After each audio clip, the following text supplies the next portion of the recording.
Olá, meus irmãos, sejam bem-vindos a mais um Palavra Encarnada, nossa meditação diária a partir do Evangelho. E o Evangelho de hoje, domingo, solenidade de todos os santos, está em Mateus, capítulo 5, versículos de 1 a 12. Mais uma vez nós nos reunimos em nome do Pai, do Filho e do Espírito Santo.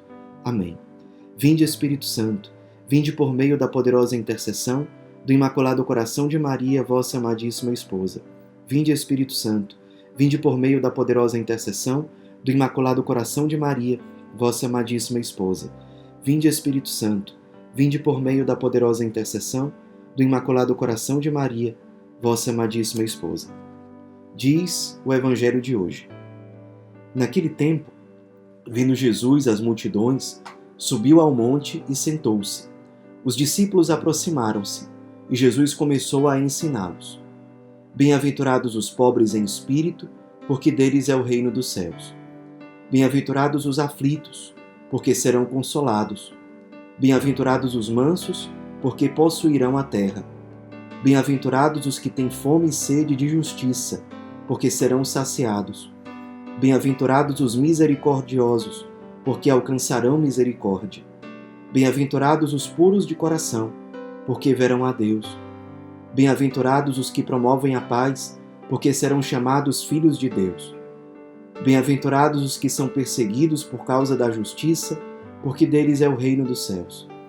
Bem-aventurados sois vós, quando vos injuriarem e perseguirem, e mentindo, disserem todo tipo de mal contra vós, por causa de mim. Alegrai-vos e exultai, porque será grande a vossa recompensa nos céus. Meus irmãos, com grande alegria, nós celebramos hoje a solenidade de todos os santos, que tem como data o dia 1º de novembro. Porém, no Brasil, como esse dia não é um feriado, essa solenidade é transferida do dia 1º, quando ele não cai no domingo, para o domingo seguinte, que é o caso desse ano. Por isso estamos celebrando a solenidade de todos os santos hoje no Brasil. E é um grande chamado para que a gente medite sobre o chamado à santidade, que é um chamado universal, é um chamado para todos. Todos os seres humanos criados à imagem e semelhança de Deus são chamados à santidade. Agora, essa afirmação, esse ensinamento, é preciso que cada um de nós pegue para si. Ou seja, eu sou chamado à santidade. Não há dúvida de que essa é a minha vocação. Não há dúvida de que esse é o meu chamado. Não há dúvida de que eu fui criado para isso. Não há dúvida de que eu, estando no céu, estarei, porque serei santo. Não há dúvida. E nós hoje também, ao mesmo tempo que somos convidados a lembrar que o chamado à santidade é para todos nós, é para mim, é para você, nós somos chamados a contemplar os santos, a celebrar pela sua vida, a celebrar pelo seu testemunho. A história da igreja é, sobretudo, a história dos santos. A história do Espírito Santo que vai atuando na história e que vai atuando de forma privilegiada na vida de homens e mulheres que se apaixonam pelo Cristo, que se configuram a Ele e que são a própria presença do ressuscitado ao longo da história. É o dia de bendizer a Deus por cada um deles.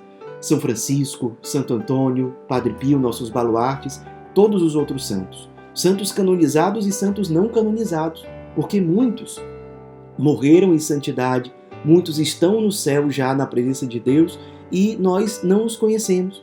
Pessoas anônimas ou pessoas que talvez foram conhecidas por um número pequeno de pessoas, mas que marcaram a história humana com uma santidade de vida. E é importante que a gente bendiga a Deus por cada uma dessas vidas, nos inspirando nelas, pedindo a intercessão delas, para que nós sejamos santos também, sejamos santos em vida. Vivamos como São Felipe Neri dizia, eu prefiro o paraíso, não eu prefiro o purgatório, não eu prefiro a mediocridade, pelo contrário, prefiro as coisas mais altas, porque fui criado para as coisas do alto. Bendito seja Deus pela vocação tão bela que Ele concedeu a todos nós. E o Evangelho de hoje nos inspira ainda mais nessa vivência. É o famoso Evangelho das Bem-aventuranças.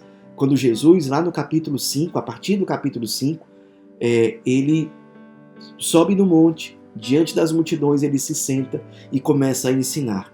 E ele começa o ensinamento dele no Sermão da Montanha falando sobre a bem-aventurança, falando sobre a felicidade. O que é realmente ser feliz? É ser santo.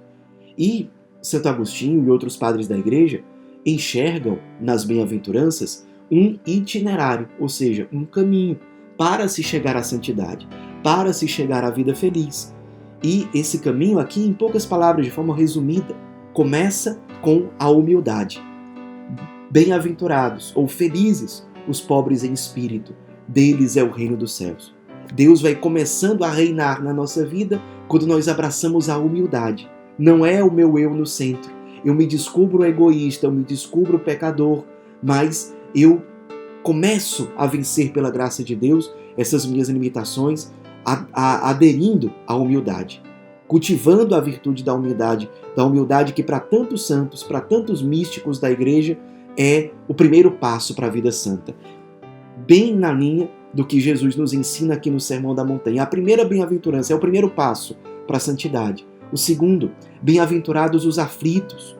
Ou seja, eu abraço a humildade porque percebo a minha pequenez, as minhas fraquezas, e essa aflição não é uma aflição desesperada, é a aflição por perceber os meus pecados, perceber as minhas limitações, perceber que eu tenho muita coisa para mudar. É uma certa dor interior, mas é uma dor boa, é uma dor salutar. Por quê? Porque significa que eu estou me convertendo. É como se fosse uma dor de parto, que vem a partir do momento que eu sou humilde.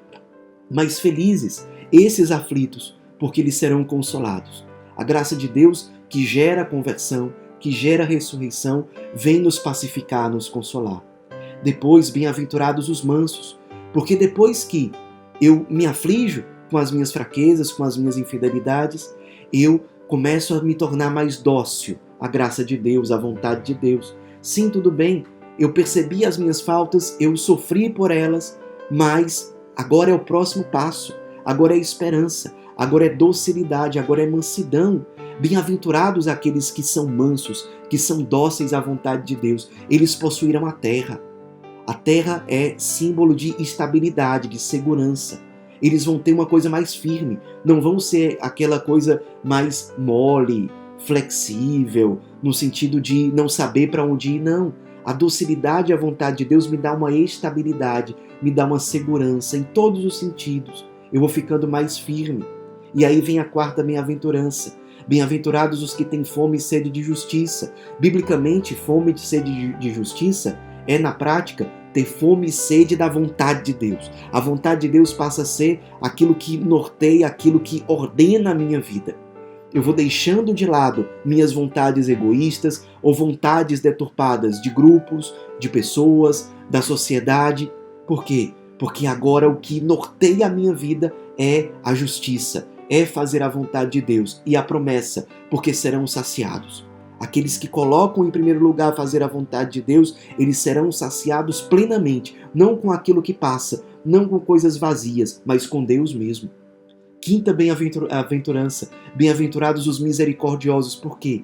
Porque eu vou além do simplesmente fazer a vontade de Deus. Eu vou além do simplesmente fazer o certo.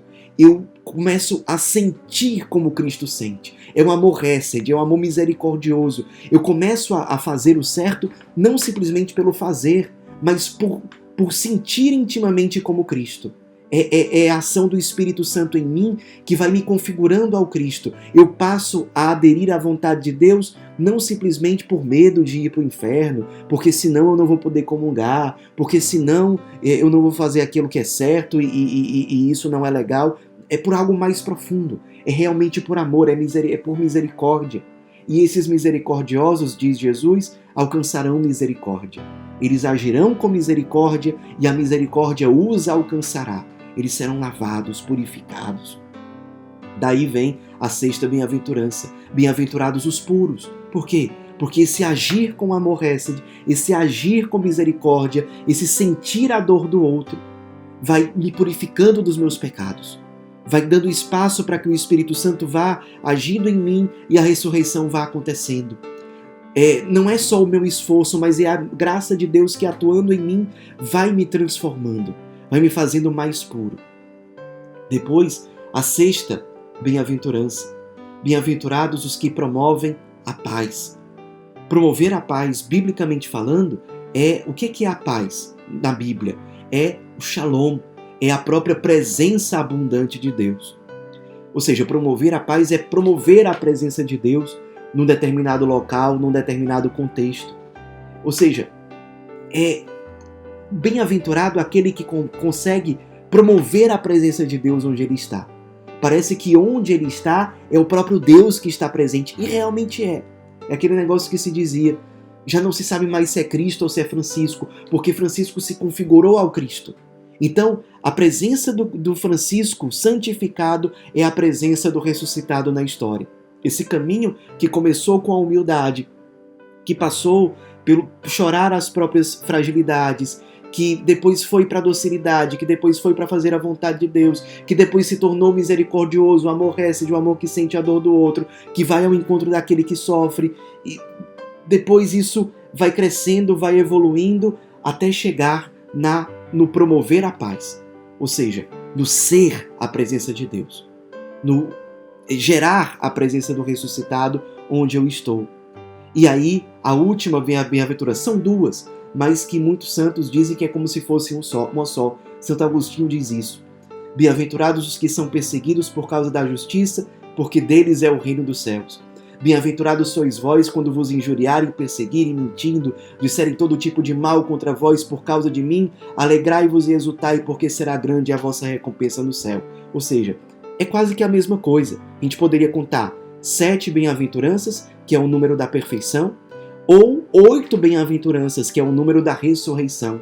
Jesus nasceu, aliás, Jesus ressuscitou no 8º dia. O 8 representa ressurreição. E aqui perceba que a configuração ao Cristo chegou a tal ponto que vocês serão perseguidos por causa da justiça, serão injuriados, perseguidos, vão perseguir vocês com mentiras. Ou seja, nós vamos nos configurar ao Cristo crucificado. Vamos ser perseguidos como ele foi. Ora, somos discípulos dele, então é isso que vai acontecer. Vamos ser perseguidos como ele foi, vão mentir sobre nós como fizeram com Cristo, vão nos injuriar como fizeram com Cristo, ou seja, nós vamos passar pela cruz.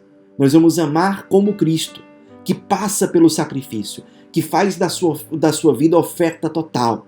E é uma oferta que não é acompanhada de tristeza, pelo contrário, alegrai-vos e exultai, será grande a vossa recompensa no céu. É ao mesmo tempo uma oferta cheia de alegria. Eu não me dou me lamentando, eu me oferto, me consumo, dou a vida cheia de alegria por estar fazendo a vontade de Deus, porque o ressuscitado está vivendo em mim. Meditemos hoje, cada um faça a sua oração pessoal, trilhando esse caminho de bem-aventurança, de felicidade, esse caminho de santidade. E celebremos com imensa alegria e em profunda oração esse dia, essa solenidade de todos os santos. Que a Virgem Maria, aquela que está acima de todos os santos e também de todos os anjos, que ela interceda por nós. Ave Maria, cheia de graça, o Senhor é convosco. Bendita sois vós entre as mulheres, bendito é o fruto do vosso ventre, Jesus. Santa Maria, Mãe de Deus, rogai por nós, pecadores, agora e na hora de nossa morte. Amém. Em nome do Pai, do Filho e do Espírito Santo. Amém.